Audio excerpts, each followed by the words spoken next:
যত বড় বড় বক্তা আছে, সেটা ডাক্তার জাকির নায়েকের কথা বলেন, দেলোয়ার হোসেন সাঈদী সাহেব যিনি মারা গেলেন রাহিমাহুল্লাহ, তার কথা বলেন, তারা হাজার হাজার এরকম দেলোয়ার হোসেন সাঈদী, লক্ষ লক্ষ এরকম জাকির নায়েক যত মানুষকে হেদায়েত করতে পারবে, তার চেয়ে বেশি হেদায়েত করতে পারবে কোরআন একাই, যদি মানুষ পড়ে।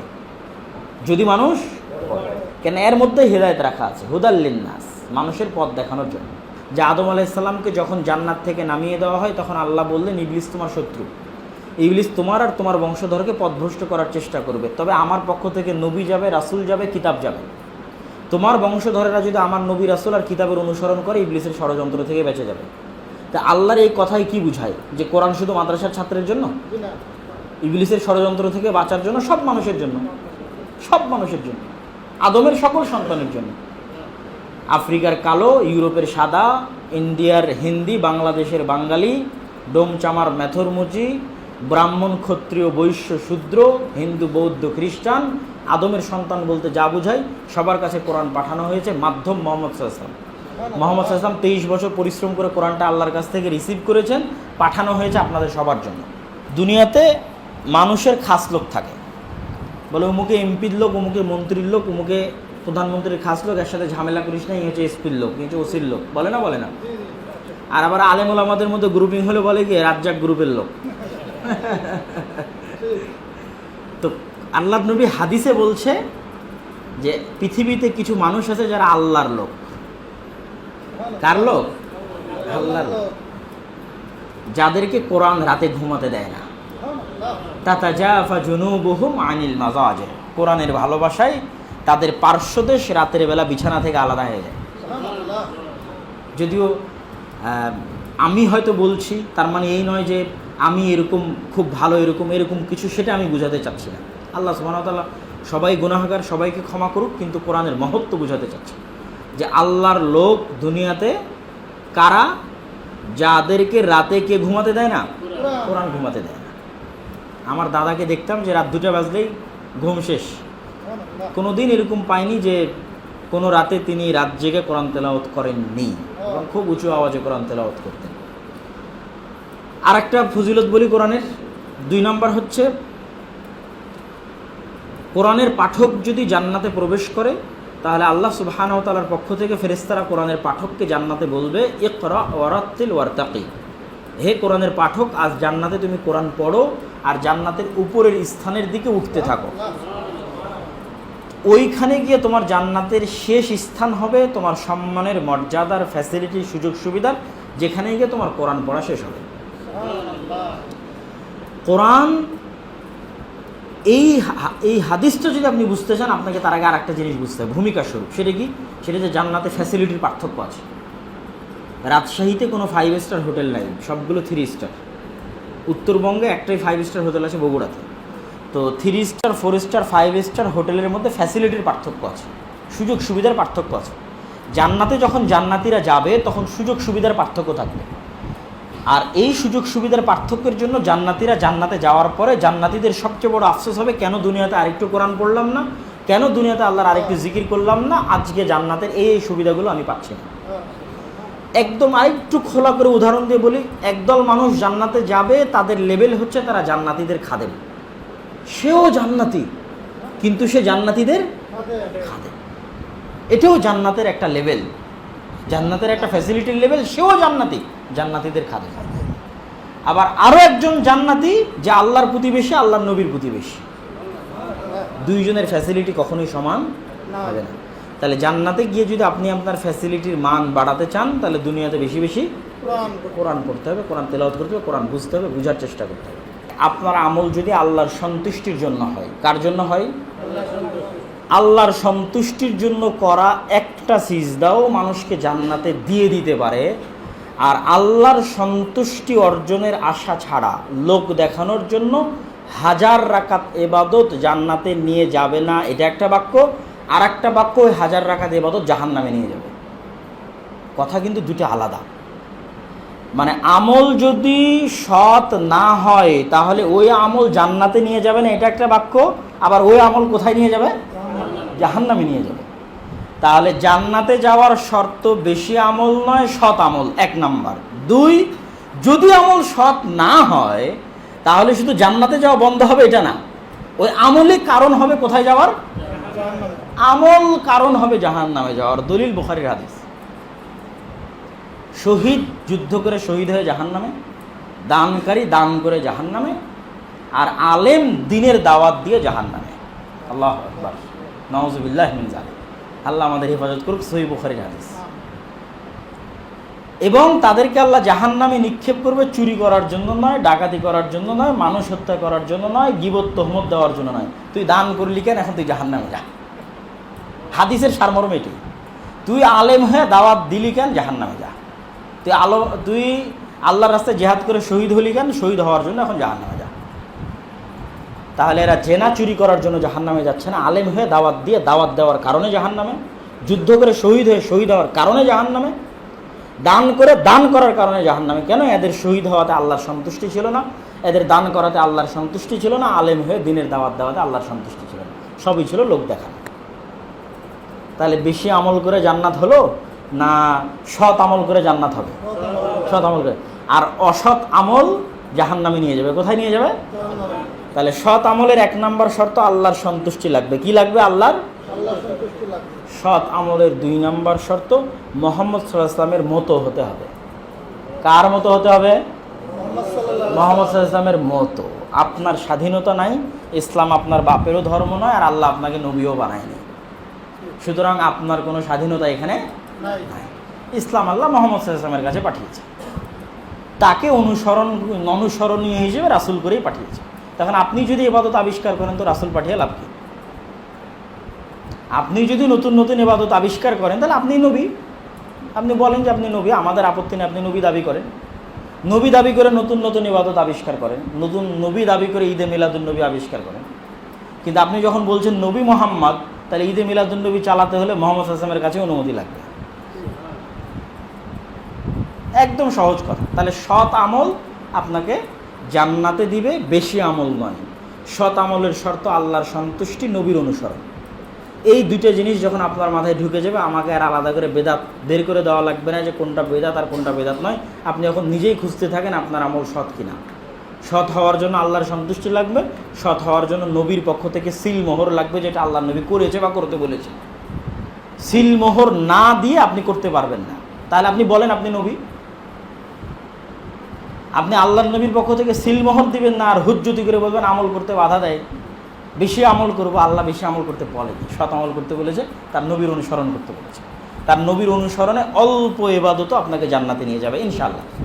ইনশাআল্লাহ এটাই আল্লাহর অনুসরণ, এটাই আল্লাহর নবীর অনুসরণ। কোরআন আল্লাহ সুবহানাহু ওয়া তাআলার বাণী, আল্লাহর সৃষ্টি নয়। আমরা সবাই আল্লাহর সৃষ্টি, আসমান জমিন আল্লাহর সৃষ্টি, সবই আল্লাহর সৃষ্টি। কোরআন আল্লাহর সৃষ্টি নয়। কোরআনের এই বাক্যগুলো আল্লাহর বাক্য, আল্লাহর শব্দ, আল্লাহর আওয়াজ। তো আল্লাহর শব্দ, আল্লাহর বাক্য, আল্লাহর আওয়াজ তার সৃষ্টি হতে পারে না, কেন? আল্লাহ নিজে সৃষ্টি নয়, আল্লাহকে কেউ সৃষ্টি করেনি। তার মানে আল্লাহ সুবহানাহু ওয়া তাআলার বলা আওয়াজ, শব্দ তার সৃষ্টি নয়। তাহলে পৃথিবীতে থাকা একমাত্র কিছু যা সরাসরি আল্লাহর জাত এবং সত্তার সাথে সম্পৃক্ত, সেটা কি? কোরআন। এই জন্য কোরআন সকল বরকতের উৎস। কোরআনের বরকত মক্কা মদিনার চাইতেও বেশি, কোরআনের বরকত জমজমের চাইতেও বেশি, কাবার চাইতেও বেশি। মক্কা মদিনা আল্লাহর সৃষ্টি, জমজম আল্লাহর সৃষ্টি, কাবা তার আল্লাহর বান্দাদের নবীদের সৃষ্টি। আর কোরআন সৃষ্টি নয়, কোরআন আল্লাহর বাণী, সরাসরি আল্লাহর বাণী। তো আল্লাহর নামের যেমন বরকত, আল্লাহর বাণীর তেমন বরকত। যেখানে থাকবে, যেখানে পড়া হবে, সেখানে বরকত হবে।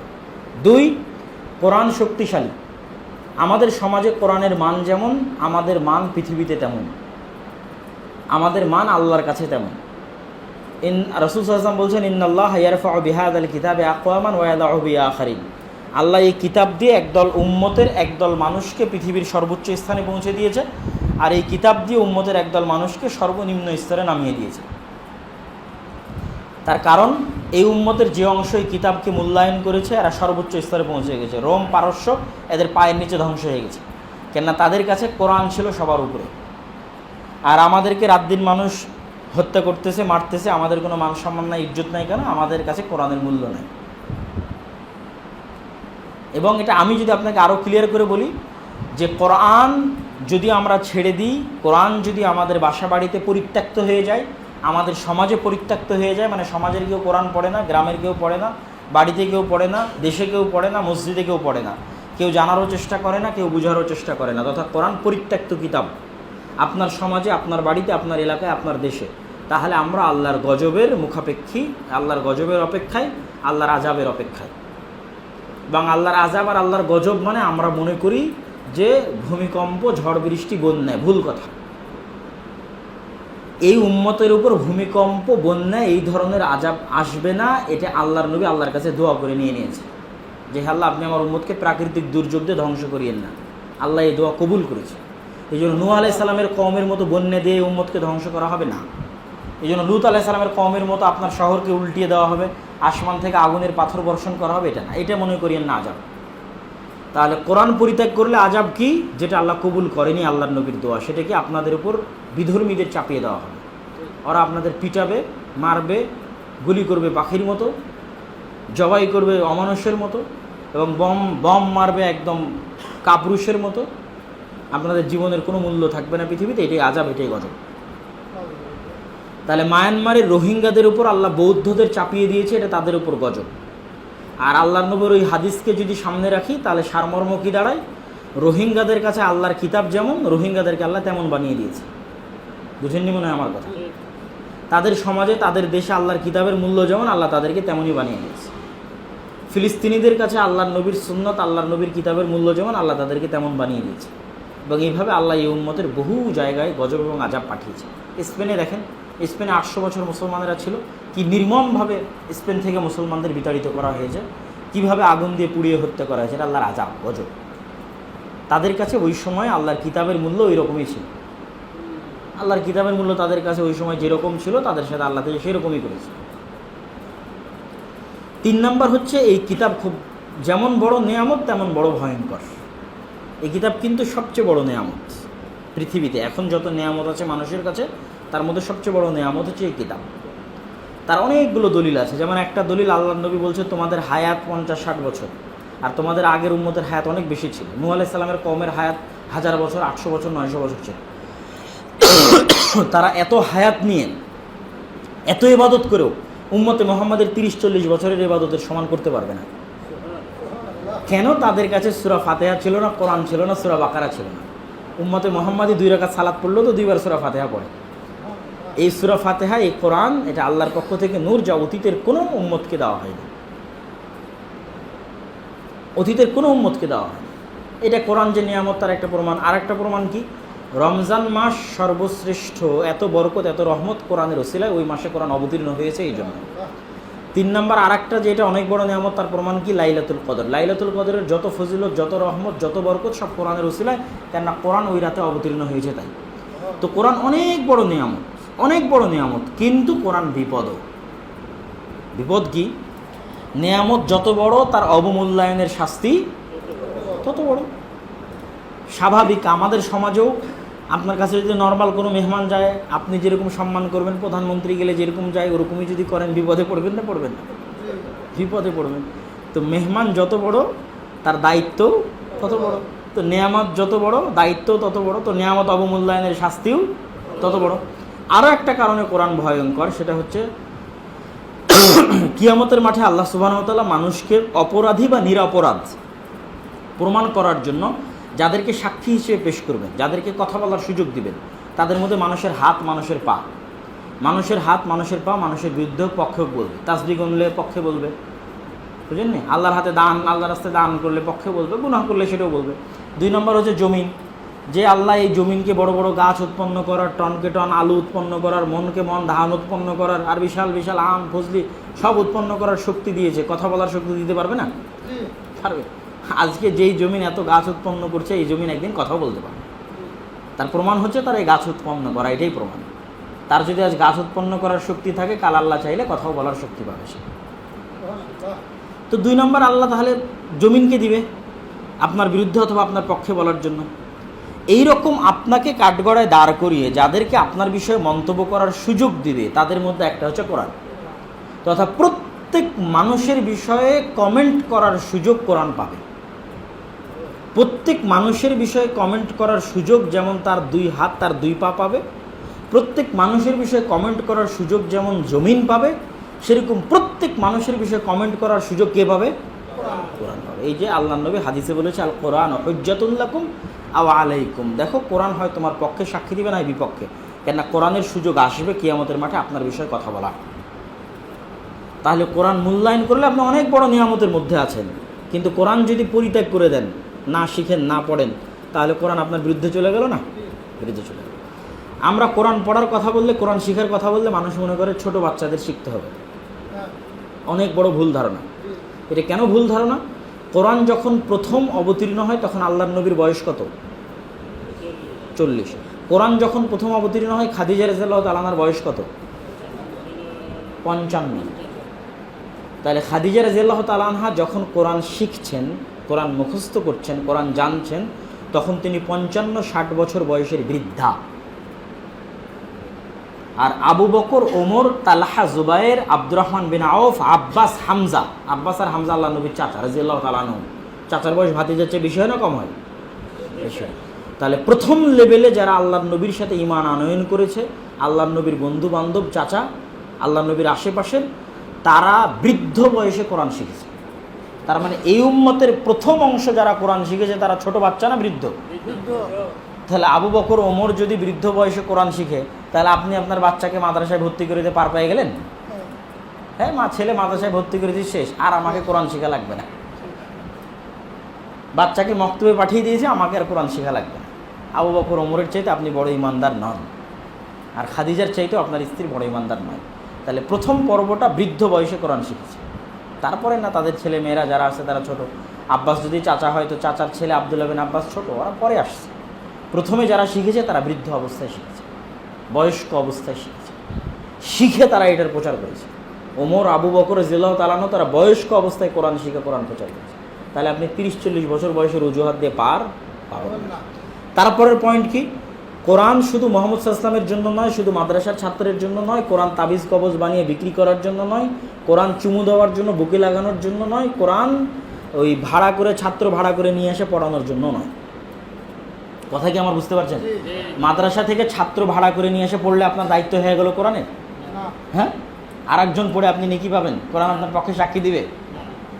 তাহলে কোরআন শুধু মাদ্রাসার ছাত্রের জন্য নয়, তাবিজ বানিয়ে বিক্রি করার জন্য নয়, বুকে লাগানোর জন্য, চুমু দেওয়ার জন্য, বা চাদর দিয়ে মুড়িয়ে তুলে রাখার জন্য, বা মাদ্রাসার ছাত্র ভাড়া করে নিয়ে এসে পড়ার জন্য নয়। কোরআন হুদাল লিন্নাস,